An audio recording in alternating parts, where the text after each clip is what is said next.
Hey, what's going on everyone? Evan here at BattleHawk Armory, and today I am joined by Jon, and we have some MP5-ish things on the table to talk to you about today.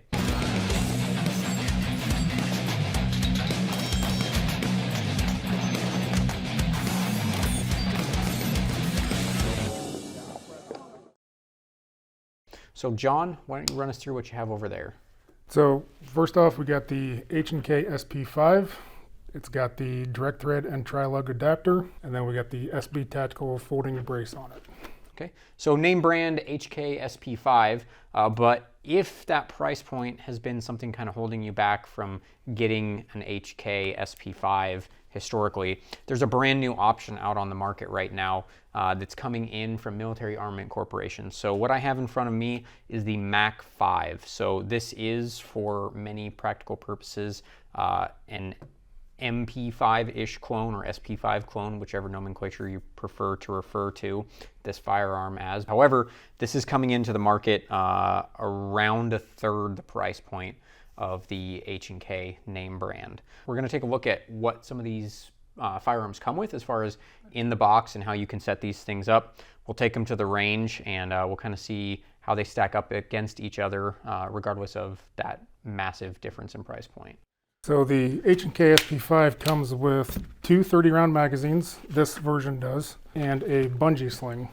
In addition, you're getting a pretty nice carrying case, so just a little bit more premium bag. You also get just a thread protector because we do have the suppressor direct threaded on right now, and then you actually get a tool to kind of push the pins and work on the firearm. So inside the hard case with the Mac, you'll find that you also get a sling. It's more of a simplistic nylon sling versus the bungee sling that comes with the H&K. There's your government mandated trigger lock. You also get this pretty unique bird cage that installs over top of the tri-lug. So you do have a flash hider, bottle for oil, small cleaning kit, and then two Mac branded magazines all inside of this hard case. So two mags in both, sling with both, and tools with the HK, and then cleaning kit with the Mac. So again, all pretty similar as far as packaging and what you're getting for the money in both. The next thing that we're gonna do is we're gonna take both of these pistols out to the range and put them through their paces. See how this Mac stacks up against the HK that's about 3 times more expensive. So should be pretty interesting. All right, so we are out at the range. We have the HK SP5 and the Mac clone thereof. So we were actually able to get this HK SP5 through our HK rep. So it does have a little bit of rounds on it already. By our estimate, it's about 300 rounds. So before we kind of go any farther, just to kind of feel these two firearms out, similarities and differences, we're going to put 300 rounds through the Mac to kind of get it on an even playing field. We have both fitted with SB Tactical side folding braces, which is pretty cool. We have some suppressors out here today that we'll try a couple different things with. But before we go any farther, the first thing we're going to do is catch this Mac up to the actual H&K. And you can see over here, we've got a massive pile of ammunition. So we've got 400 rounds of Ammo Inc. 115 grain range ammo, a 200 count range pack of 124 grain, some subsonic Fiocchi 147s, some Ammo Inc. 115 jacketed hollow points that we'll be using for accuracy testing, and then some Spear Gold Dot and some SIG V Crown. Before we go any farther, we're going to go ahead and get some rounds on the Mac. We've got a pile of magazines here, some from the H&K, some that came with the Mac, and then some that we just open purchased. So we'll see how it goes. Everything Mac with some range ammo first, just to get some rounds on the gun and feel it out.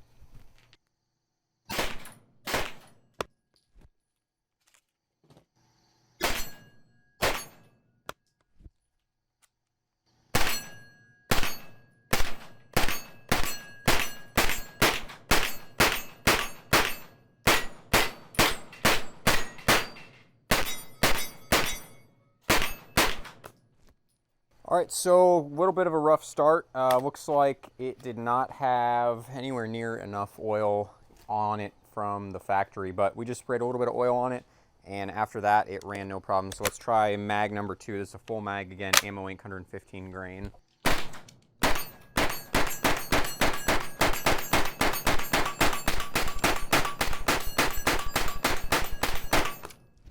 Two magazines in, largely no issues aside from just getting it into battery, but we were using those Mac magazines that come with the Mac 5.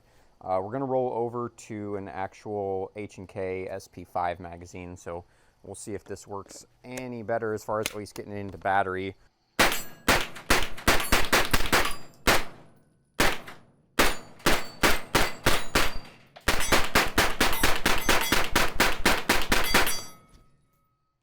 Those HK mags seem to work pretty darn good, so that is about 120 rounds through it now.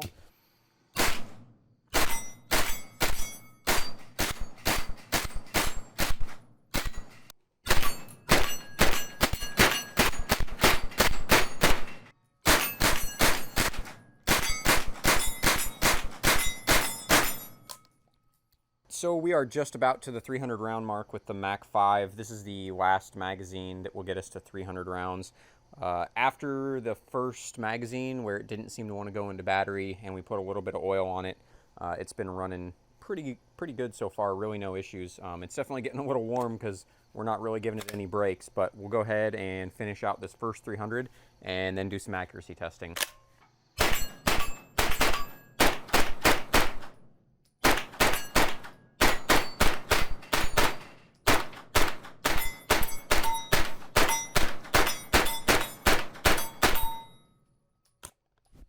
And that is 300 rounds down with the Mac 5. What we are going to do next is we're going to roll into some accuracy testing. So for accuracy, one of our favorite loads to test with is the Ammo Inc. 115 grain jacketed hollow point. It's a match loading, tends to be really accurate and consistent every time we've used it. So we're going to start with the name brand HK SP5. We'll test them unsuppressed and then suppressed to see if there's any sort of crazy difference there.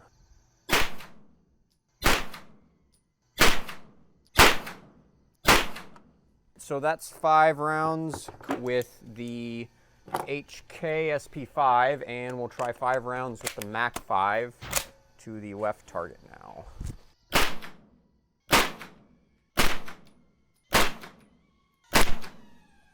All right, so one of the things that we noticed shooting the Mac 5 is that it does definitely hit a little bit low. It could just be a factor of where it's actually zeroed at from the factory, or something along those lines, but that is something that could be corrected if you so choose. But still, that's about a 1-inch group right there, 5 rounds. It's pretty difficult to actually hold the center of that B8 with all black iron sights. And the SP5 group is extremely similar. However, it's a little bit more centered up. So really accuracy about same. Really, we're just kind of seeing point of aim, point of impact shift. So we'll repair these targets real quick and we'll actually try them suppressed now.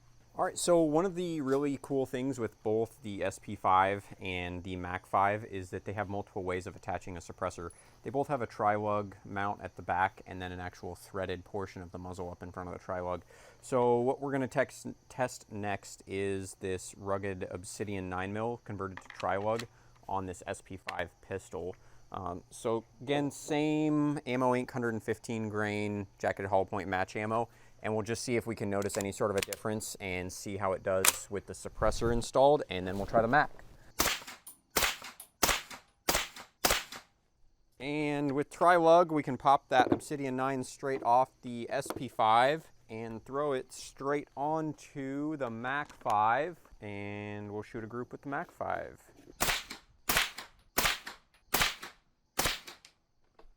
All right, so with the Mac 5, you can see we put a white paster in the center to make it a little bit easier to aim at with these iron sights. And the group has really tightened up, whether that's the fact that I can aim a little bit better or the Obsidian 9 up front.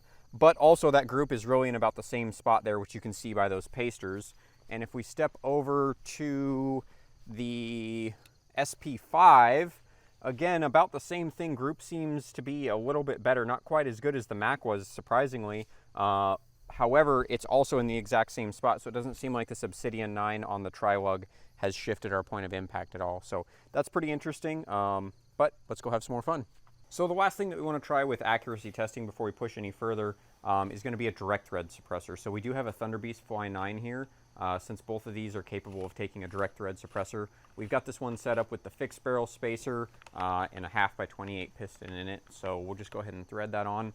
This has been historically one of our favorite suppressors here at BattleHawk. So we'll see how it sounds and how it groups with the HK SP5 pistol first. We'll go ahead and pull this suppressor off of there. And last 5 rounds of accuracy testing with the Mac 5 and the Thunder Beast Fly 9. All right, so once again, that is an absolutely stellar group with that Fly 9 and the Mac 5. I'm extremely impressed by that. I mean, that's 5 rounds in about the size of your thumb. So there is our final 5-round group with the HK SP5. So again, no real shift as far as point of impact, suppressed, direct thread, tri-lug, or unsuppressed. So pretty good. So next thing we want to test, now that we've seen what the accuracy looks like, we've actually got some subsonic ammo, so some Fiocchi Range Dynamics 147 grain. We're just going to see how the sound quality and just kind of what we feel about these 2 suppressors. We'll do the Obsidian 9 first on the SP5. I'll just shoot 10 rounds and then I'll hand it over to my counterpart. Plug some into the dirt first just to see how it sounds with subs.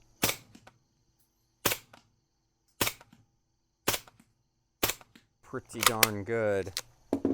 John?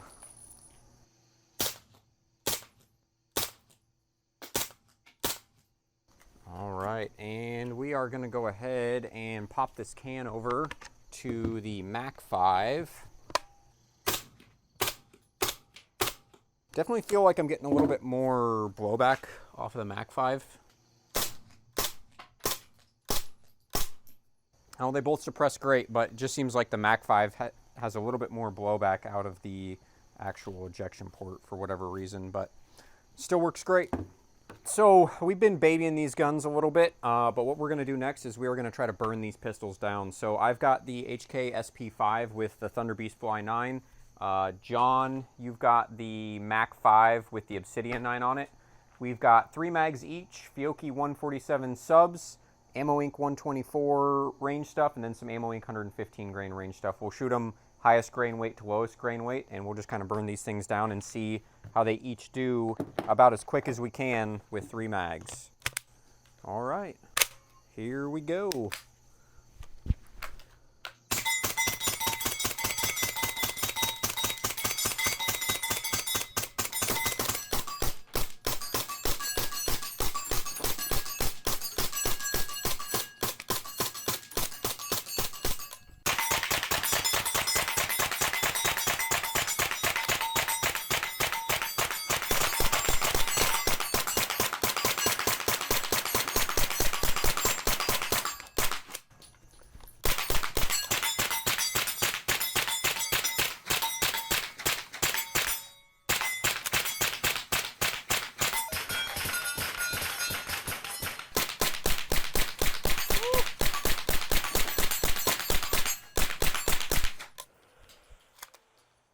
My eyes are watering.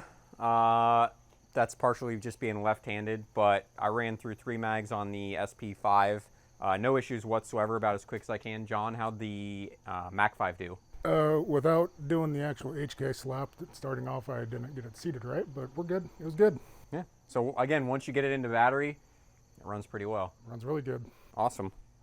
All right, so we just got done burning down the Mac 5 and the HK SP5. So these pistols are both really hot right now. So knowing that they're pretty hot and that they're supposed to be pretty reliable, we wanted to cool these things down just a little bit. So I'm going to take 1 magazine with 124 grain Ammo Inc. and put 1 round in the chamber, and then I'm going to help this pistol cool down with a nice little drink of some bottled water here. Oh yeah, that's good stuff right there. And make sure we get the other side, get the caulking tube, and all the way in there, nice and cool. And give it a little shake, and let's see how it does after a nice little drink.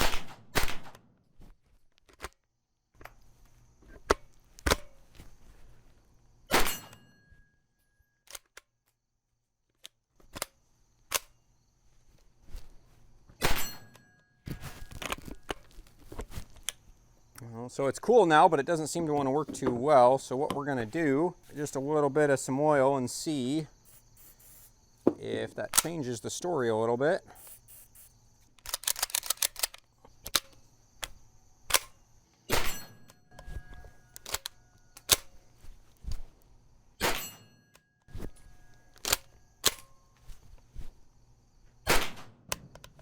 All right, so I think we can pretty definitively say the Mac 5 does not like to drink water too much. Even with a little bit of oil, it's still basically just about a single shot. So we'll see if the name brand SP5 does any better.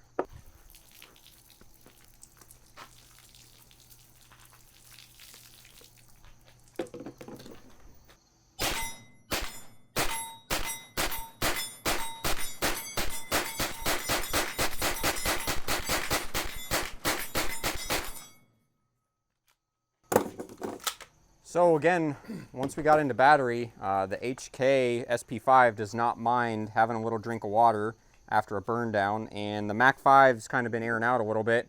We'll see if it wants to cooperate at all yet.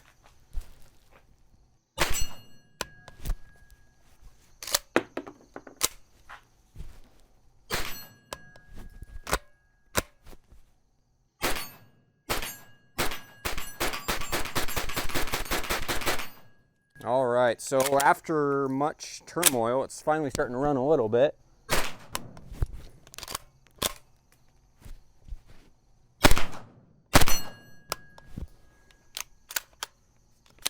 So out of 30 rounds, it seems like I had at least 13 stoppages in the Mac 5. We'll see now that it's, again, kind of oiled up a little more, if it wants to play anymore.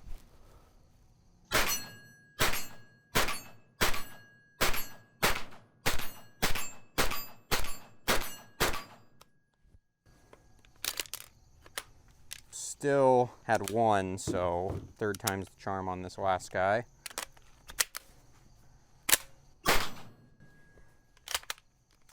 All right, so it took some doing, but seems like largely we're back to working with the Mac 5. Obviously, Jon had the clear winner on that one. The name brand MP5 or SP5K pistol seems to be a lot more reliable, especially if dropped in some water. So let's see what we can do to these things next.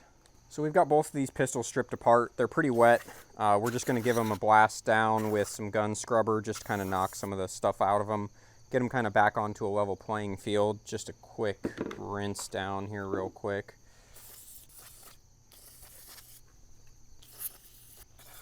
And we're going to put these back together basically dry.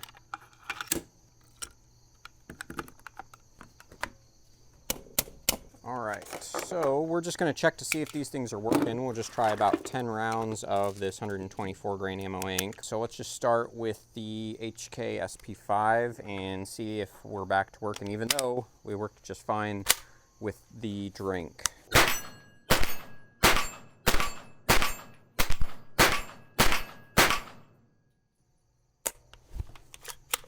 SP5 still works just fine after kind of hosing it down, and we'll see if the Mac is back.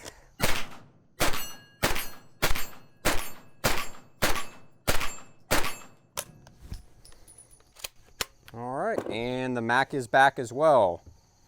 So the Mac had a little bit of trouble with the water, but we're gonna push on.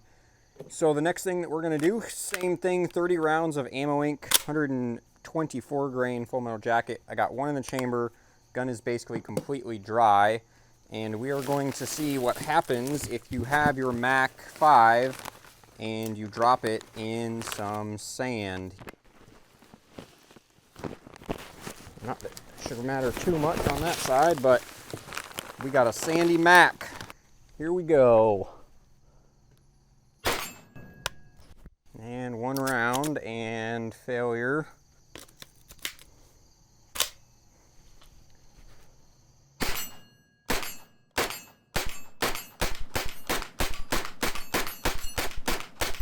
Well, it's extra crunchy, but despite all of that, we had one stoppage out of 30 rounds in the Mac. So let's see how the name brand SP5 does next here.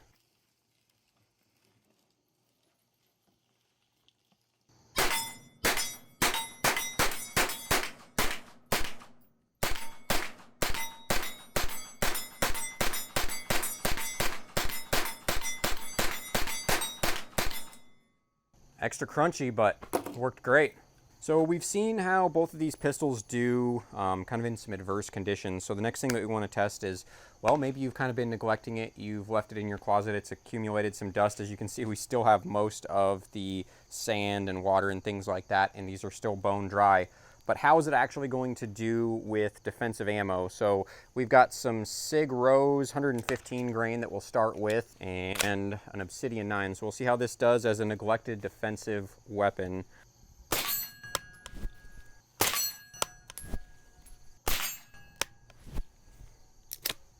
So it seems like the Mac is not going to play, so we've got a little bit of oil here. We'll give it just a quick spritz and see if that kind of remedies our issues with the Mac.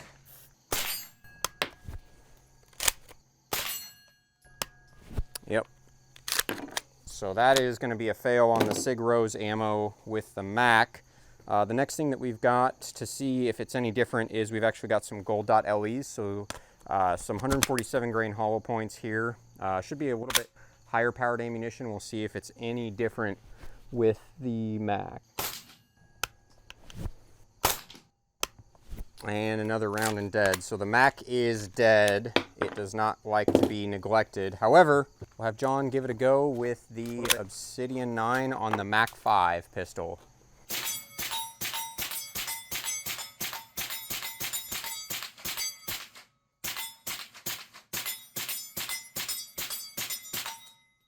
Clearly, if home defense and extreme reliability are a concern for you, there's an obvious choice here between these two. All right, so we are just getting back from the range. It was a pretty interesting trip today. Definitely kind of a lot to talk about as far as how these two pistols stack up against each other. But right off the bat, we like to take firearms straight out of the box and just kind of see how they do, if they need any TLC before you actually get shooting them. The Mac didn't really want to play nice for about the first 5 or 10 rounds. I didn't really check to see how oiled it was or was not, but I put a little bit of oil on it, and basically from that point on, as we were kind of breaking it in, it worked perfectly. So if you are purchasing one of these, just make sure that you take a look at it and actually oil it first, because it seemed like that was really all it needed to get up and running. Took about 5 rounds to figure out the zero out of the box. It's not bad, but at 25 yards, the front post had to be at the top of the plate. Once you figure out the zero, it was, I mean, I'm not a competition shooter like Evan, but I was hitting 90% steel easy, if not more. Great shooting gun. Recoil is great.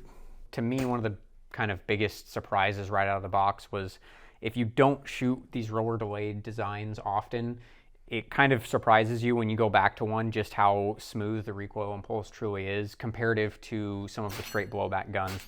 It's definitely a very gentle push, especially considering that these are much smaller and lighter firearms than some of the other larger, heavier recoil-operated 9mm things that you'll see on the market. And after we oiled it, it chugged through the first 300 rounds essentially with no issues. So the Mac was off to a really good start. Initially, my groups weren't awesome with either, and largely it was because we were using just these iron sights that both the Mac and the H&K have on them against a black target, but we kind of, adjusted and made it a little bit more high contrast.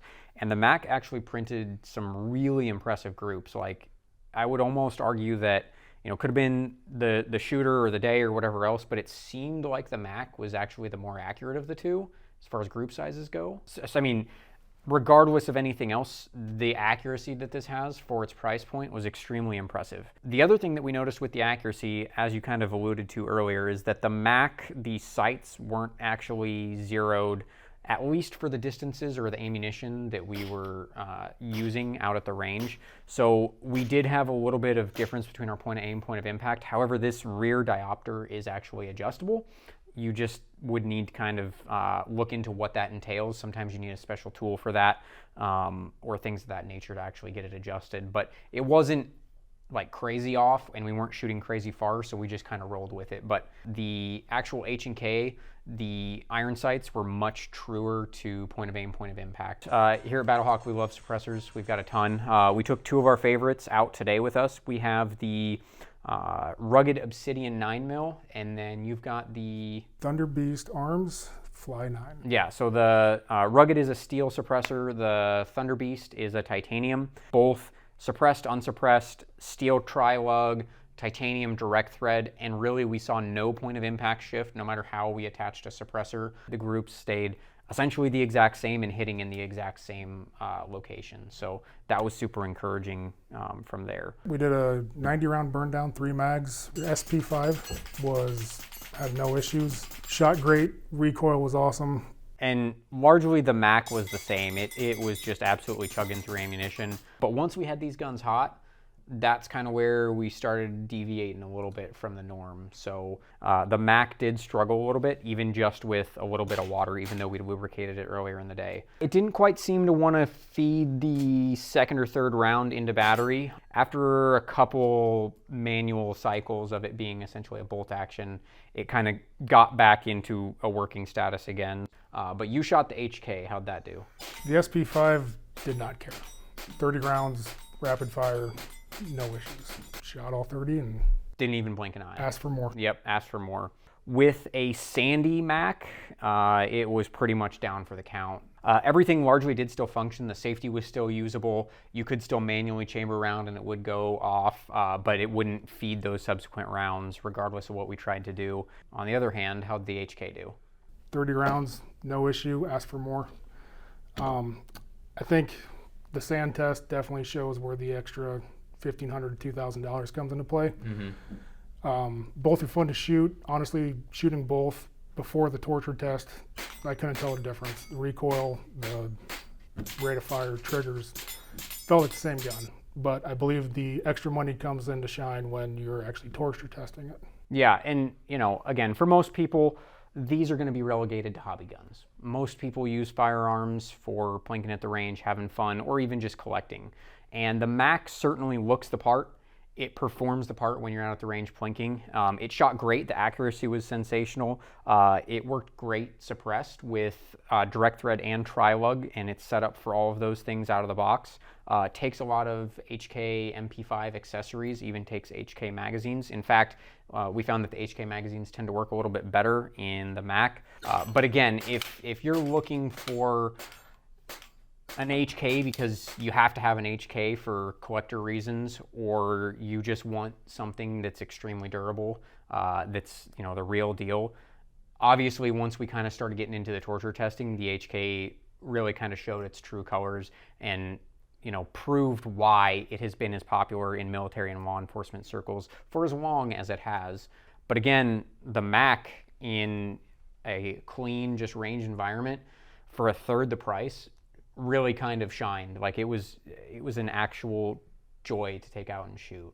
Depending on what you think fits your lifestyle best, whether it's the real deal HK SP5, or if you want to save a fair amount of money and get something that looks just like it and performs almost exactly the same for a fraction of the price, maybe the Mac 5 is something worth checking out.